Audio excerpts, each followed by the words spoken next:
This is a head-to-head, shoe-to-shoe, toe-to-toe comparison between the Vibram 5 Fingers Vtrain 2.0 and the Peluva Strand. Both are functional training shoes, both are toe shoes, both are very minimalistic. And we are going to talk about how they compare in this toe-to-toe.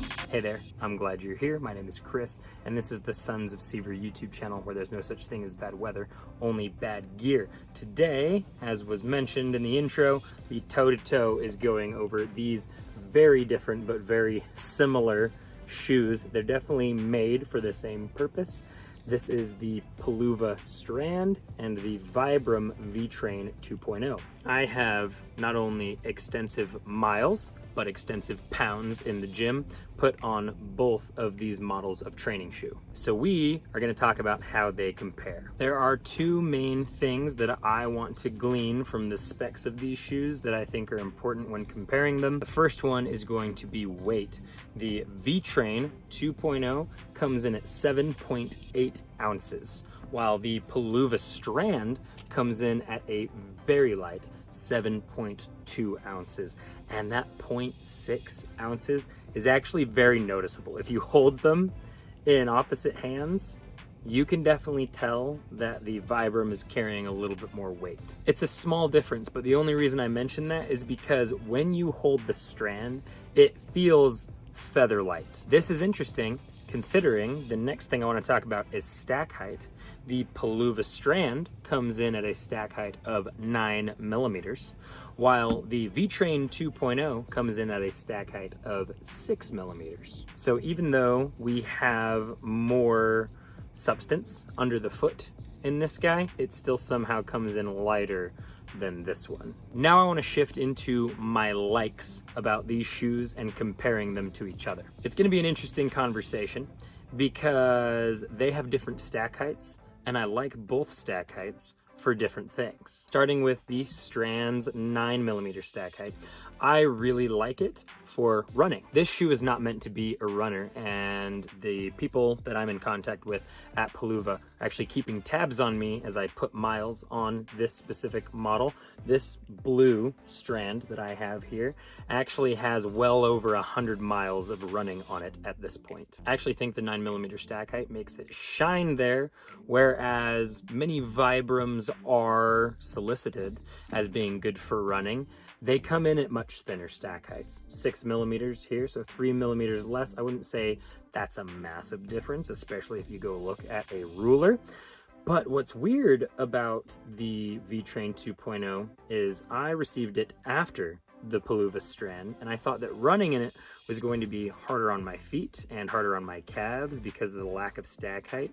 And because of the way that this thing is constructed and the way it hugs your foot, you actually don't notice that big of a difference. I still personally prefer to run in the Strand because it is just a little bit more cushy feeling, but I have no issues running in the Vtrain 2.0. The first run I did in the Vtrain 2.0 was 7 miles, and I didn't struggle at all. The first run that I did in the Peluva Strand was 6, and I saw the same performance, if not a little bit better. Continuing on talking about the stack heights and how much I like the stack heights on these individual shoes, I will say where the Vibram's stack height shines is definitely in the gym, which was probably a calculated thing for Vibram coming out with a specific training shoe. The reason why I would prefer the Vibram in the gym to the Peluva is because of the ground feel. I feel way more barefoot and way more connected to the floor, like there's less give in the bottom of the shoe when I'm under heavy load, and it just keeps me more stable to the ground as I'm squatting, as I'm deadlifting in this kind of stack height. If you guys have seen our video of the Splay Freestyle and Explore, I also love those for lifting. They're at a similar stack height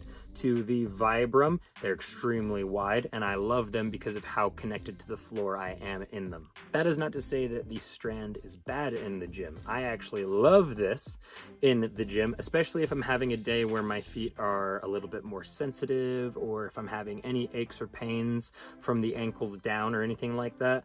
That's a perfect time for me to go to the Strand because it's going to be a little bit more gentle with your foot, at least compared to the Vtrain. There is a slight sense of give in these, however. I wouldn't call it compression, but that's almost what it seems like. It's like the shoe gives an illusion of compression when you're lifting under heavy loads with it. That said, it would be a great cross-training shoe in the gym if you're working lighter loads, if you're doing a phase of 3x10s and 4x8s where you're not under very heavy loads, then I think this is going to shine really well for you, or again if you're doing cross training. But if I'm going into a 5x5 or getting into the lower rep schemes and the much higher weights, I'm going to lean towards something with a little less stack height. Now some quick comparisons between the constructions of the shoe. I love the uppers on both of these, and I love the insides of them. They're very soft. Both of these shoes are very much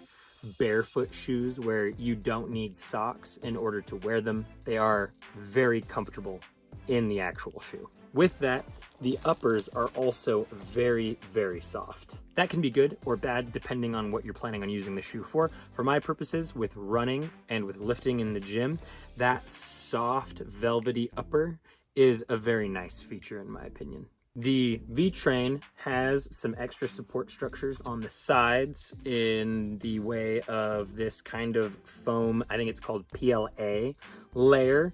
The last thing I'll talk about is the lacing systems. I love the quick lacing system from Vibram, and I like even more that they added this Velcro strap to the top. Regardless, I got these where I wanted them once, and I have not untied them or undone them. I guess you can't untie them because there's no laces to tie. I don't undo and do these back up. Same with the Peluvas. We do have traditional laces here, but I've tied them and double knotted them up in a way that one, the laces don't show that much, and two, I can slip this on and off. Don't worry about it slipping off my foot during activity, however. The next thing I'm going to do is I'm going to get into my dislikes, but before I talk about my dislikes, I want to mention some affiliates. The first two are Peluva and Vibram. These are both fantastic companies that make quality products that we recommend on our channel. So if you're interested in either of them, head down to the links in our description and that will take you to their websites. The other company that I want to mention would be a perfect pairing with these toe shoes, and that is toe socks from Creepers. We have a video talking about 7 different toe socks. You can hit this card up in the corner if you want to go and check that out. And Creepers was our winner of that pool. The materials that they use in Creeper socks are certified to be healthy for you, and toe socks is a great way to take your barefoot shoe experience to a whole nother level, no matter what brand of barefoot shoes you are wearing. Also, if you're gonna wear socks in a pair of shoes like these, obviously you're going to have to wear toe socks. If you're interested in checking out Creepers, head down to the link in the description.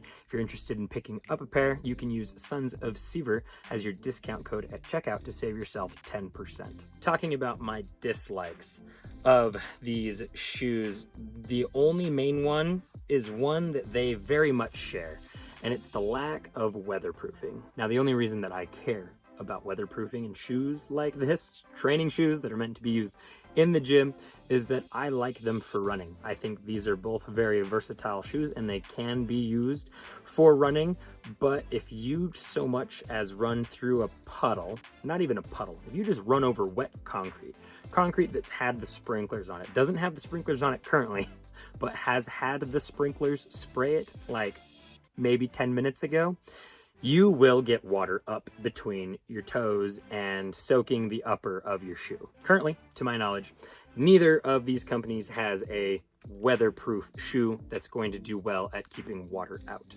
The other dislike that I have that goes for both of these and keeps them very equal is the fit. These both fit me fantastic, but the Peluvas didn't fit Eric very well. That's why I did the video on the Peluvas solo, and that's why I'm doing this video solo as well, is because the Peluvas just don't work for the shape of Eric's specific feet and toes. With the Vibrams, Eric has been hit or miss. Some of them fit him fantastic, like a glove, like Vibrams are kind of meant to, and some of them haven't fit him well at all. So both of these may be a trial by fire for you if you feel like risking it. I think they both have pretty good return policies.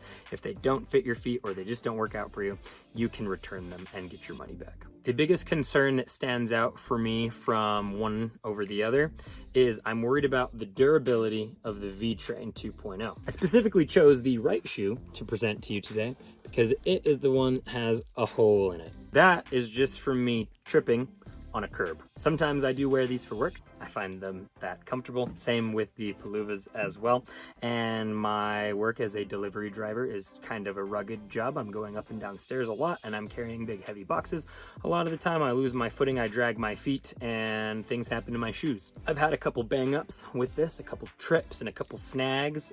No holes, however, so far.